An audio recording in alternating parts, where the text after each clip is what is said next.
Welcome to the Marconi Project, an oral history series of the Italian American Museum of Washington, D.C. In these interviews, we capture the memories and experiences of Italian immigrants and Italian Americans in the nation's capital. We are ready to hear your story. Welcome, everybody, to this edition of the Marconi Project. we cannot say how pleased we are to have our interviewee, our participant today, to be Tony Volpe, who is a stellar character. Words do not describe what other church members say about Tony. Long-standing member of the community, and he's going to talk to us about his experiences both in Italy and here in the United States. Welcome, Tony Volpe. Thank you. Thank you. Well, you know, Tony, and part of the Marconi Project is about the experience of Italian immigrants like you and how that was a very special period in Italian history, in American history, and the memories of that are important to record. Things are different today about that. And, you know, if you were to describe an Italian immigrant today, the story would be much different. Not better, not worse, maybe, but different. In other words, the Italians that came, I don't know, a long time ago, they were a little bit different. Most of them, or some of them, spoke in the dialect of where they came from, which is still, up to date. I come from Naples, but my dialect is different from the Neapolitans. If you go to a little town, after mine, which is about a couple miles or something like that, the dialect is different. And it's strange because sometimes you cannot even understand each other, only 2 miles apart, for heaven's sake, But anyway, that's the way it is, Tony, what are your memories of the Italy and the Naples, or the small Neapolitan town that you left? What can I say? The thing that I remember about the Naples, it's a happy people. It seems to me that everybody is happy. They love to sing. They love to tell jokes and everything like that. But the thing is that I don't know. They gave us a reputation that the major Neapolitans, are Mariuoli, which means ladri, gangster, But that thing is all gone. I mean, that was long time ago.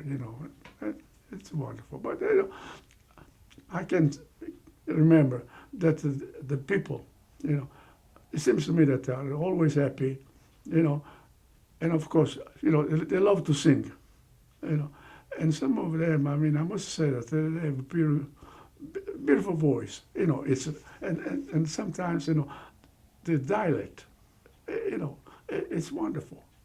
And it seems to me that the songs that were composed in the dialect and everything, it seems to me that they fit perfectly. Anyway, that's my opinion.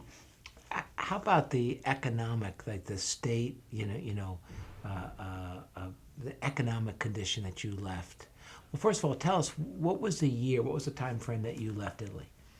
It was 1947.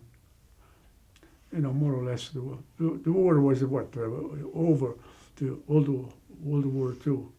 In 1944, I think, yeah. And the economy, you said the economy, right?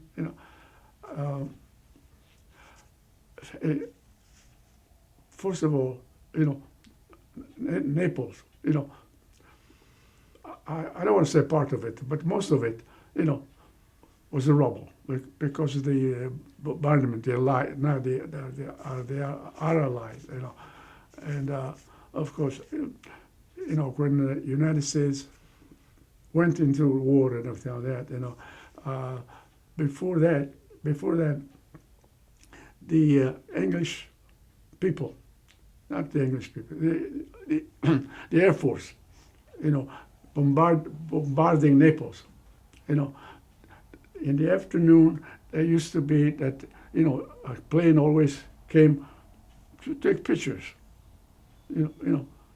And then every time that in the afternoon a plane came and everything like that, you know, we knew that at night, you know, was going to be bad for us because that's when they came to bombard the Naples and everything like that, because they took pictures, whatever they were building or factory, whatever, you know, they want to destroy. That's you know, that's the way it was. That's the way it was, you know.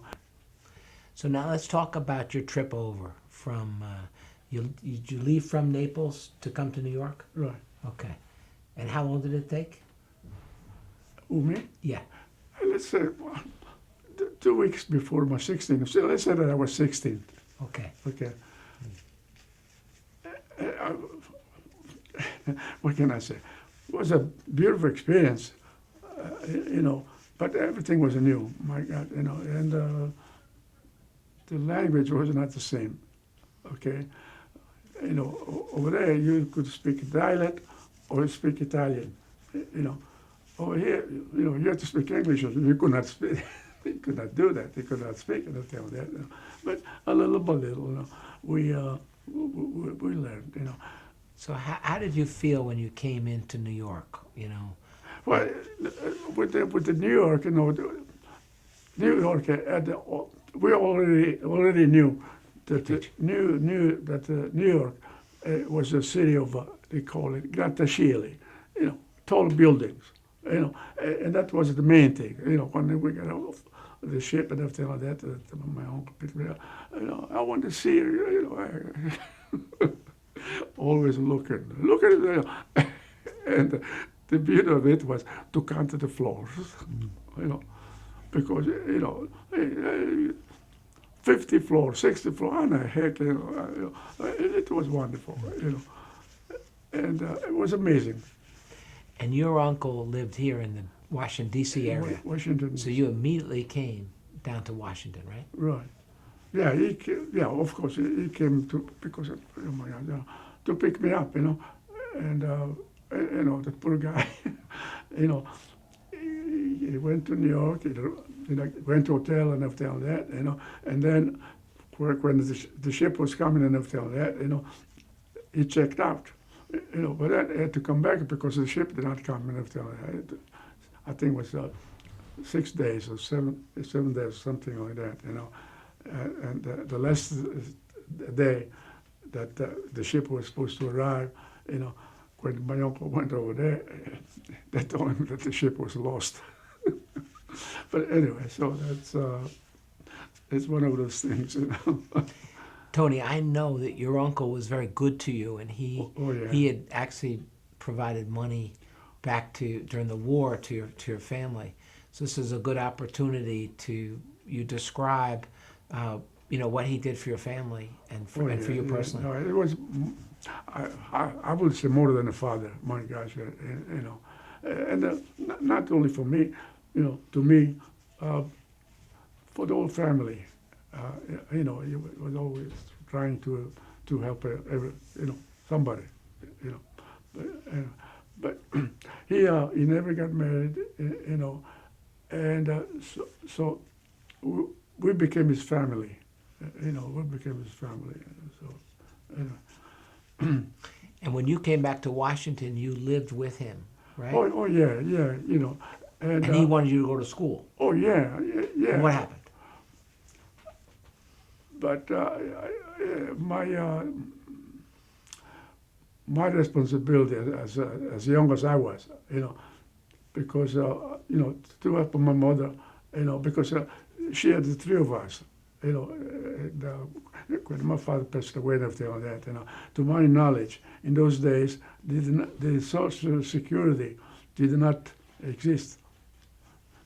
So the poor woman, you know, she got responsible for with 3 kids and everything like that, So as young as I was, I felt responsible, and I said, oh my gosh, what can I do to help my mom?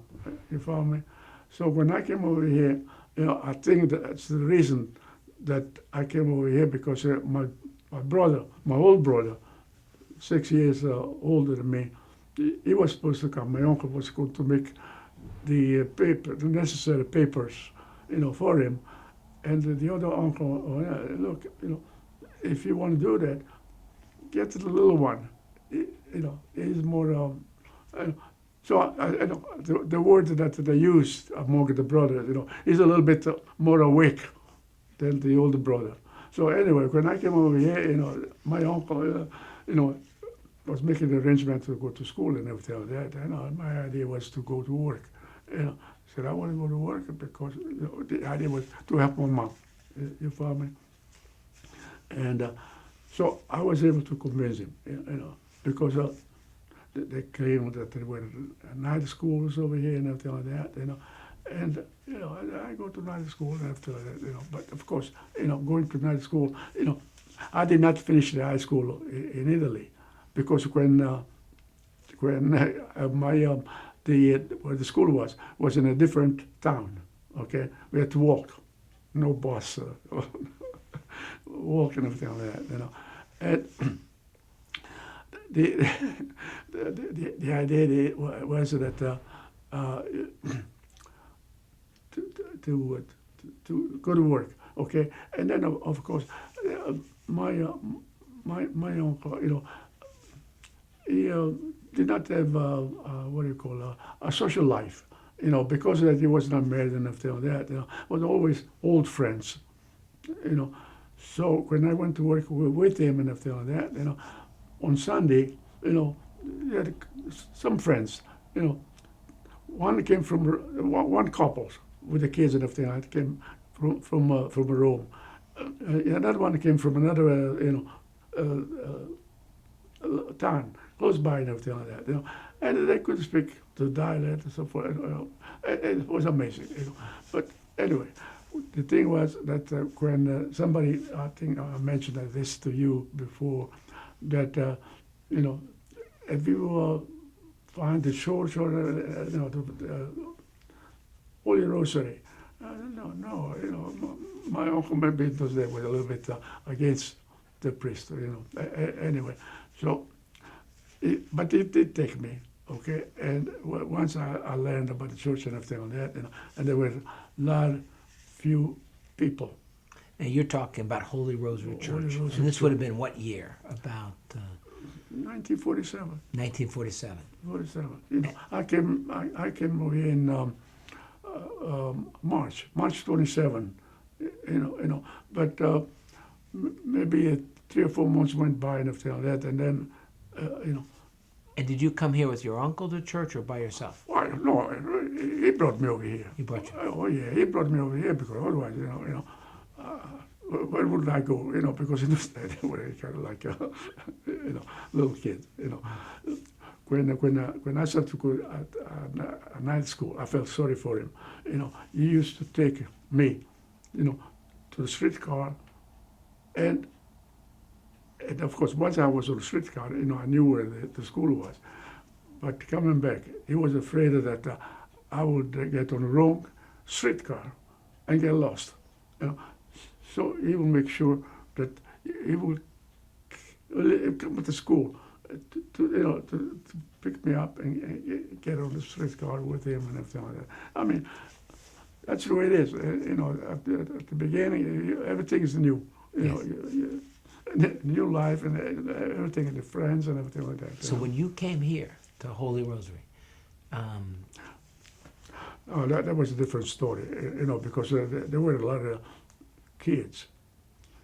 Some of the kids were a little bit older than us, but it was nice. Of course, even the girls were young and everything like that. And I think I mentioned that across the street over here, where the FBI building is, there was a nice lunchroom, that we used to go get coffee and everything like that. and come to church, but we always get out of the church before the mass was over, you know. So to see the girls, Yes. that came up. But anyway, we were, oh my gosh, you know. But we did not harm anybody, or we did not, you know, just nice, you know, and happy. You know. Do you remember dances? Did the church hold dances for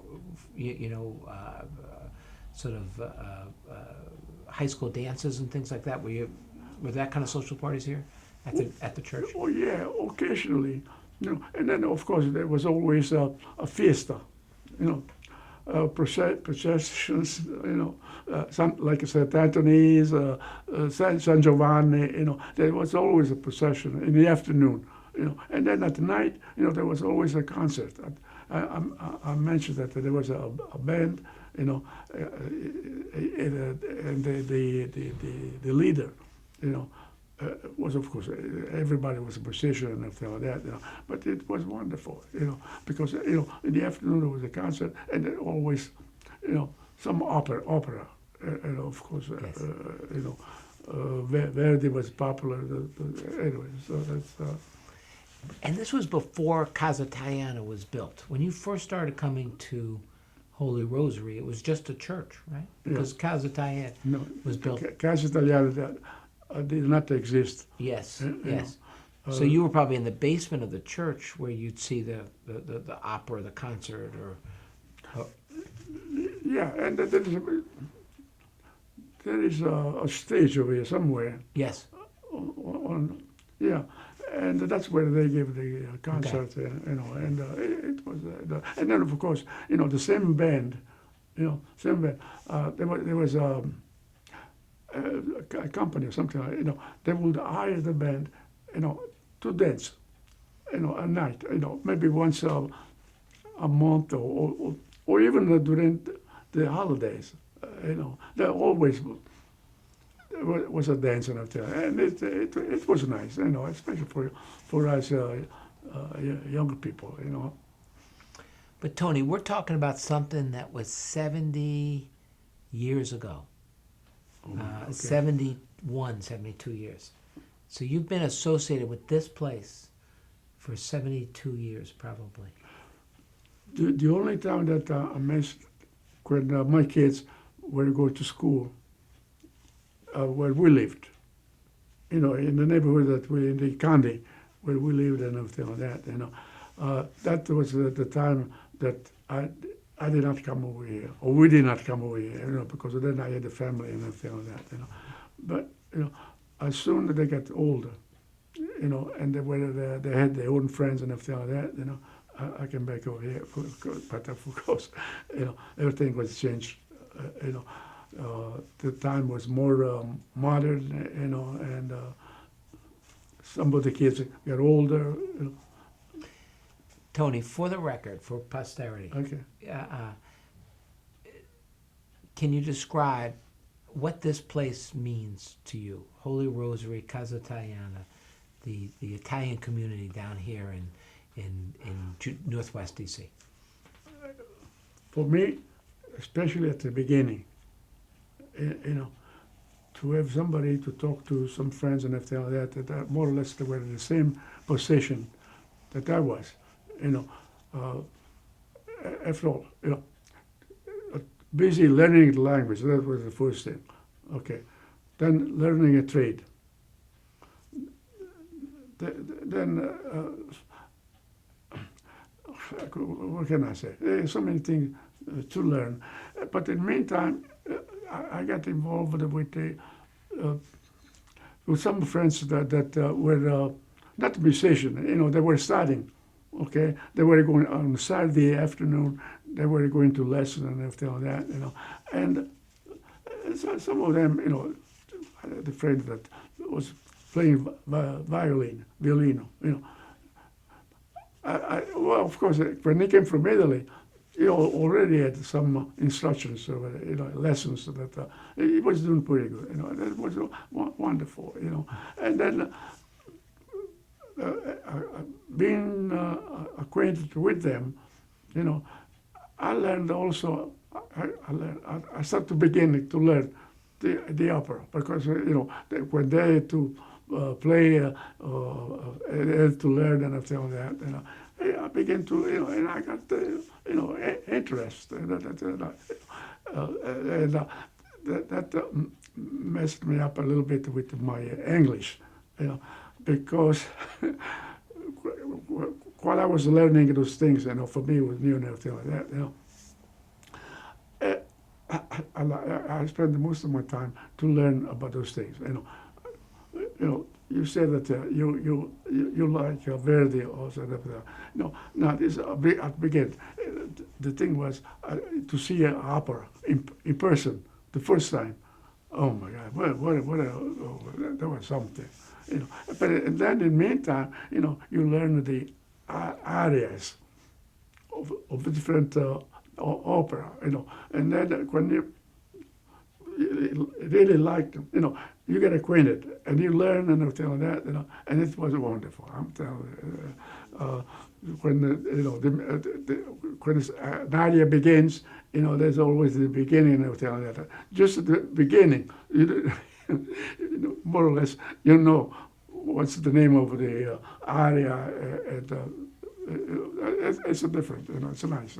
It's been a lifelong love of the opera, and it was introduced to you here, I guess, at Holy Rosary initially, and a Verdi, which is. And so now, do you consume it by listening? Do you listen at home still? Well, home now is a different story. With the wife sick and everything. Like, all the kids are gone. But the strange thing, I like opera and everything like that. Neither of my kids, get what can I say? It's not that they don't like it; they just, they don't care. Like you hear, an aria, for instance, you can tell, hey, this is from such and such an opera, and the composer, anyway, all those things. All right, Tony. Let's just go back to you got here. You're with your uncle. You started going to night class. And what about on the work side? How did you start making money? Well, when I said I want to go to work and everything like that, he said he does not speak English and anything like that. I'm going to bring him where I'm working. So that's what he did. And at the same time, he was teaching me the trade as a stonemason. Okay, but that his partner, which became my father-in-law, told my uncle, Ando, if you want the boy to learn the trade and everything like that, we gotta send him, join the union. They have the programs that they teach the trade, so forth and so on. But anyway, that's the way end up. And what was the union? Which union? The stone and marble masons of Washington D.C. By the way, it still exists, but the union. Of course, now they had the bricklayers, because then the union bricklayers was different than the stonemasons. Stonemasons had the union by their own. But anyway, so it's okay. So what did the union do for you? If you joined the union, what happened? You got more work? Well, I got more work. First, I learned the trade. You follow me? Okay. And tell us exactly what the trade was. Well, the trade was it all depends. Build a house. More or less, people that could afford it. The front of the house was always stone. Now, when we talk about stone, we talk about natural stone, from the quarry, that quarry, okay?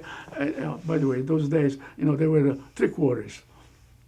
One was in Bethesda, it was close by, that was they quartered the stone and after, and we're selling, of course, to the contractor. And Tony, did you work normally with the same crew of guys? So you got good Well, together? it all depends, When I served my apprenticeship, for the 3 years, I was always more or less with the same group. They were teaching me the trade and everything like that, But after, every time that you go to work with somebody else, they had a different group, But each one had, they had to be a mechanic, But the stone, it's an art,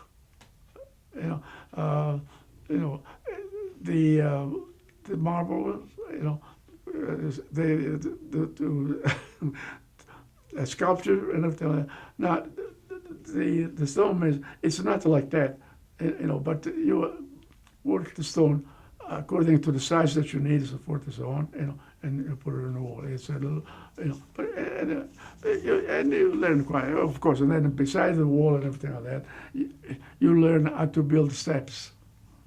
When you go, if the house is elevated a little bit, you got to have steps, So the owner had a choice, either concrete or stone, and of course then with the stone it's not, the stone is different kind, okay, as I learned the trade and everything like that, the people were interested in the stone, some of it was local, local stone. Some of them came from Pennsylvania, okay. Then of course, granite that came always from North Carolina, Cold Spring or something like that, But different kind, those quarries, they became pretty famous, because then in the meantime, it started to develop. They had machinery, like everything else. You learn one thing, or you find one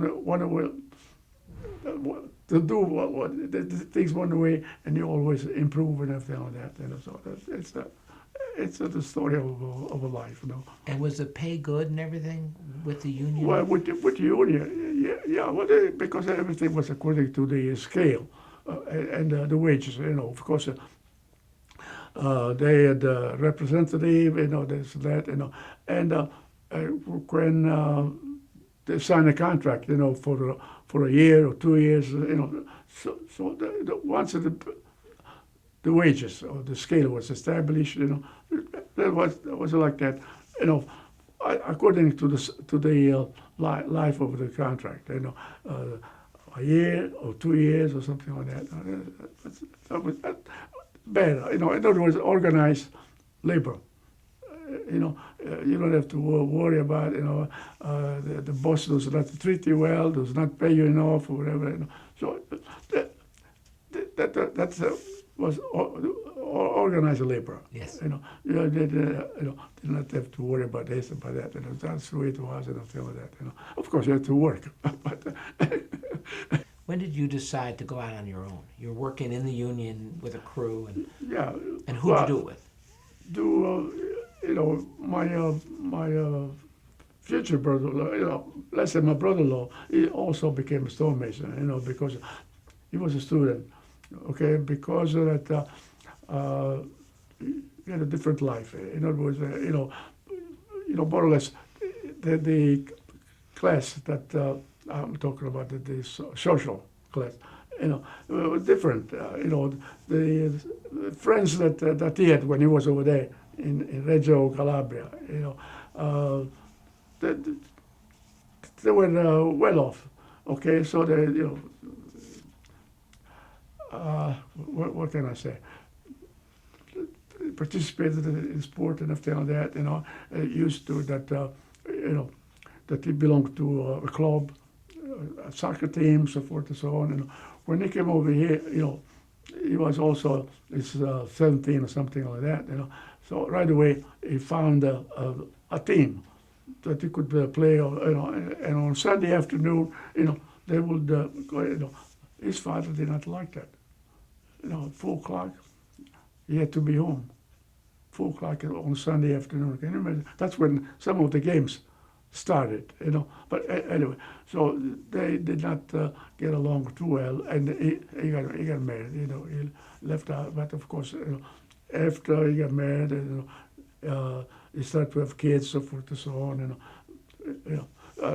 When he got married and everything like that, the things were not going very well with his father, because his father, did not like that he left the house and forth and so on. But anyway, it's one of those things. But So you started business with your brother-in-law, your wife's your wife's brother, right. and how did that go initially, at the beginning? Well, we were working for somebody, always for somebody, and most of the time we were supervised. We were in charge of the crew and this and that, And we got to the point where even we went to work for the government, the highway department, okay, and we were doing the inspections, okay, but we realized, if we're working for somebody else and everything like that, why can we do this for ourselves? Well, anyway, so that's the way we did. We got together and we created this company, Volpe and Mussolini, which is my name, and Mussolini is last name. And what type of work did you do initially? Well, the same thing that we knew how to do, the right way and everything like that. With stonework, and then of course, we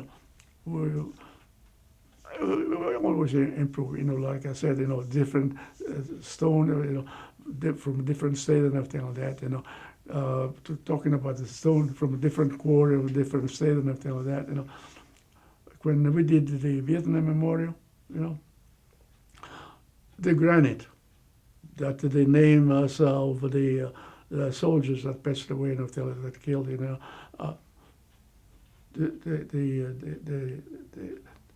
by the way, the architect, was a young student that came from India. But that's why the stones, the granite, that the names are chiseled and everything like that. So she was the architect and everything like that. She wanted stones from her country. And of course, they agree. Let's not forget that she was the one that designed the Vietnam Memorial, and she was. I don't know how many students or even the architects, participate to the contest, to submit the design and everything like that. Hers was approved, okay? So, and that's why, I understand that she, she has a business of her own and everything like that. But that's the right. Okay, so the stone came from India. We had the stone of here from Massachusetts, from North Carolina, that more or less is approved already by the government. That they have rules and regulations and all that. Because with the Vietnam Memorial, there was one time they noticed some cracks and everything like that. So at the beginning, they were blaming the material, the stone, okay, because the stone was not classified. But how long did it take to actually build the Vietnam Memorial from start to finish? Was it a couple-year process? If I remember correctly, it took maybe a little more than a year. Okay. And did you had people watching you while you were building it, because it was very public, very publicized event? Well, because of controversies that were there before the home monument was built and everything like that, I mean, practically all the United States knew what's happening. Anyway, so when... Did they pay you a lot for that project? No. No. When we were building, the people came to watch it, or to some people that from different states and everything like that, if they had relatives that got killed in the war and everything like that. My experience was my brother-in-law was in charge of it, because I was taking care of the other monument that we were building more or less at the same time, the 56 signed.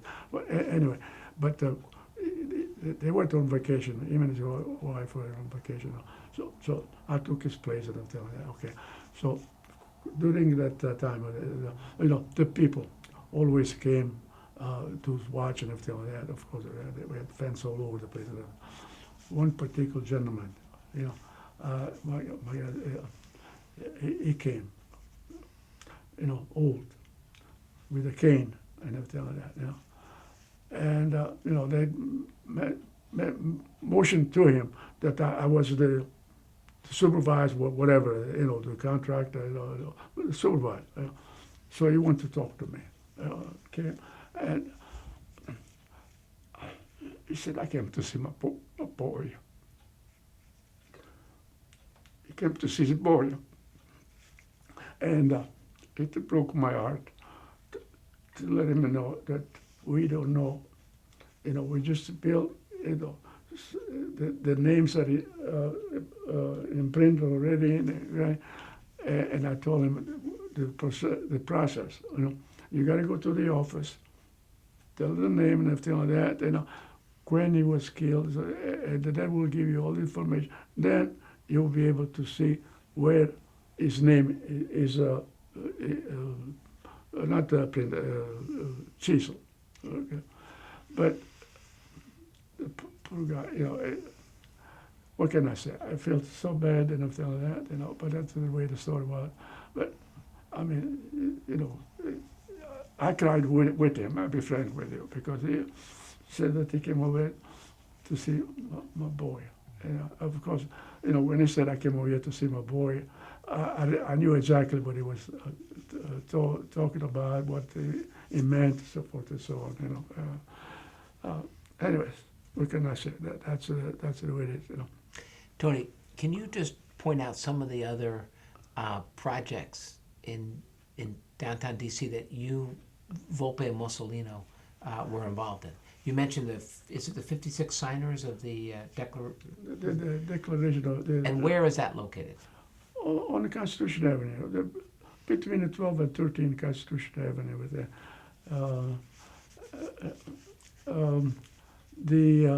the architect that designed it, when it was inaugurated, he sent me a letter along with the invitation that to be there and everything like that, And he told me, he said, I just want to tell you that we won the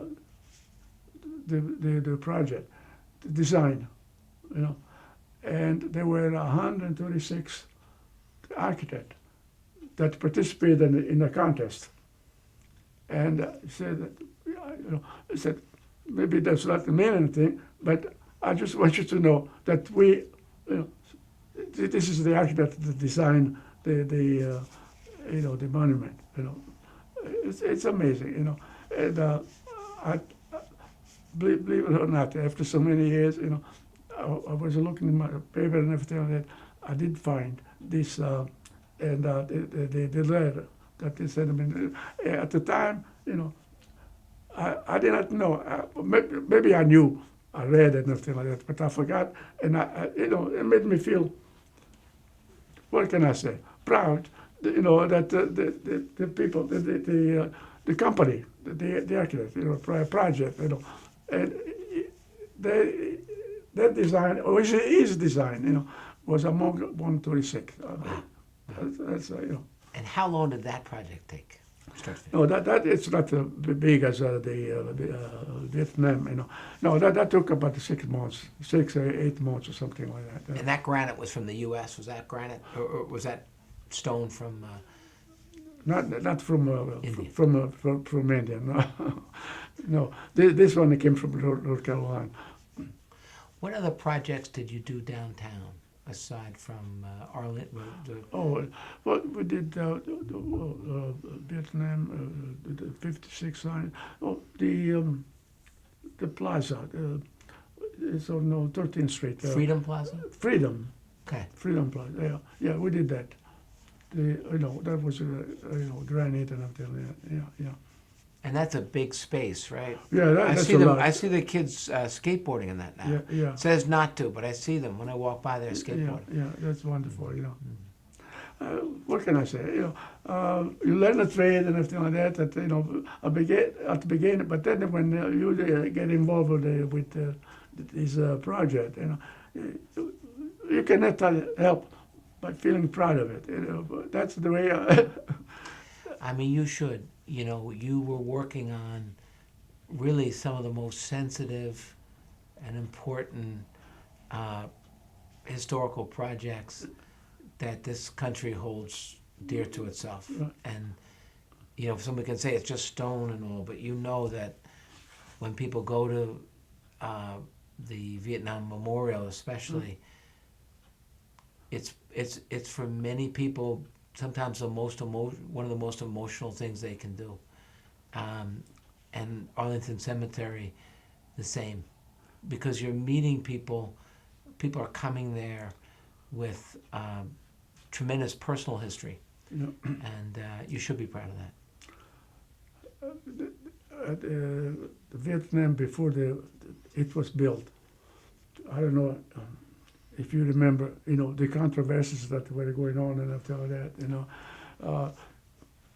even they said that the reason that the soldiers that came from there were not treated very well because, it's not that they didn't have to do their duty like that, It's just that they were blaming them that they had lost the war. You follow me? They were saying, this is the first, they did, you follow me? Yes. And that, so the controversy before the monument was built and everything, but then a little by little, it changed, But like I said, the old man came and he went to see where his boy was and that. Anyway.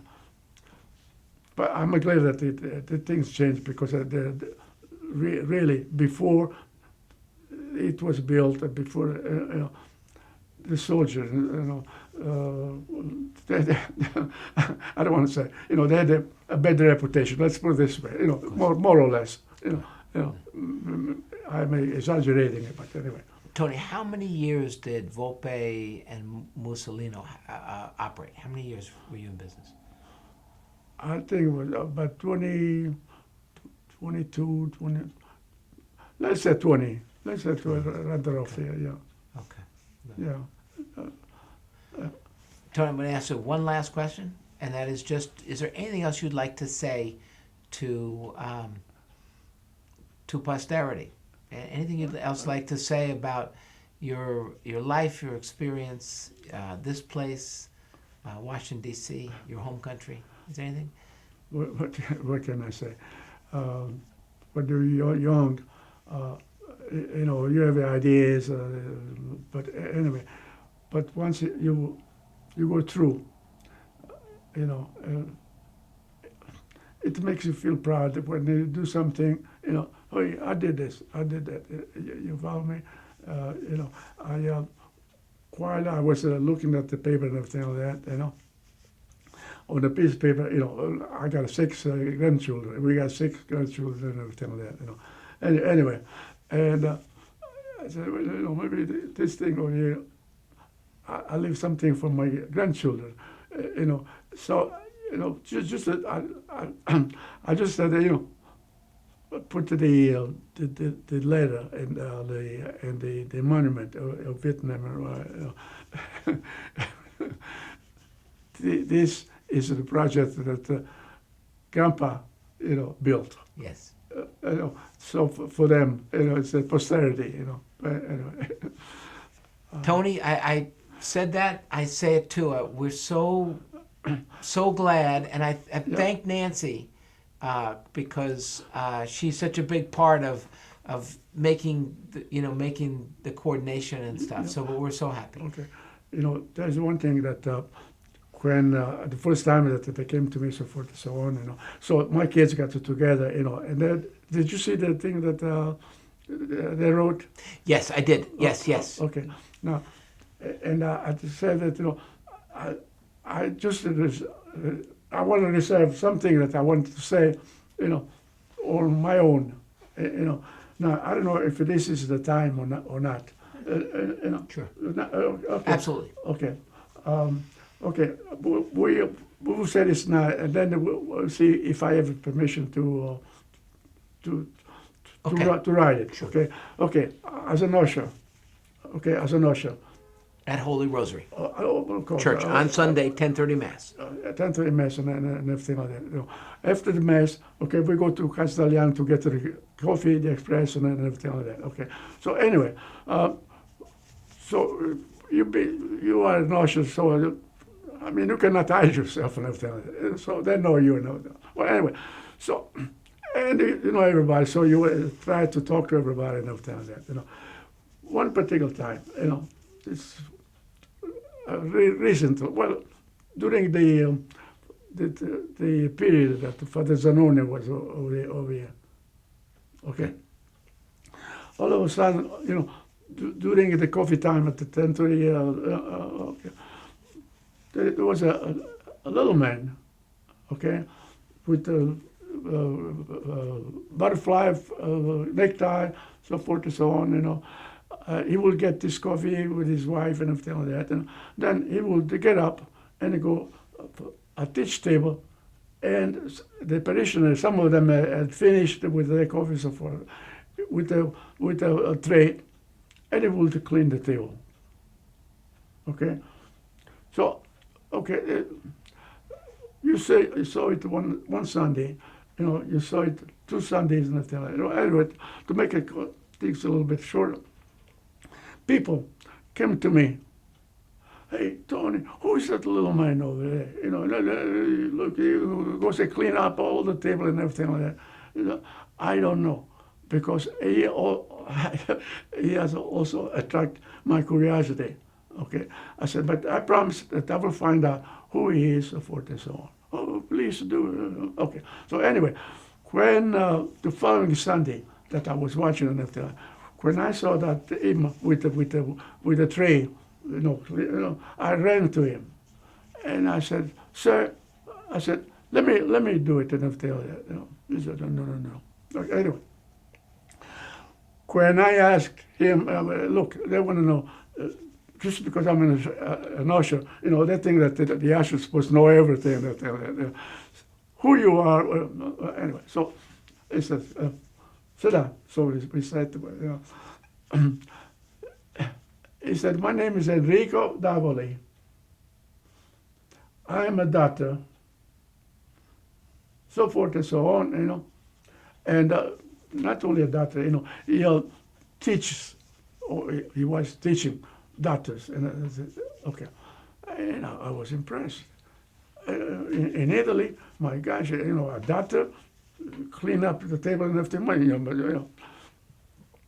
The following Sunday, when I saw him get up, I ran to him. I said, "Doctor, for heaven's sake, go and sit down, drink your coffee. We can drink another cup of whatever you want to do, but let me do this." Oh, he said, "No. This is my job." I said, "What do you mean it's your job?" You're a doctor.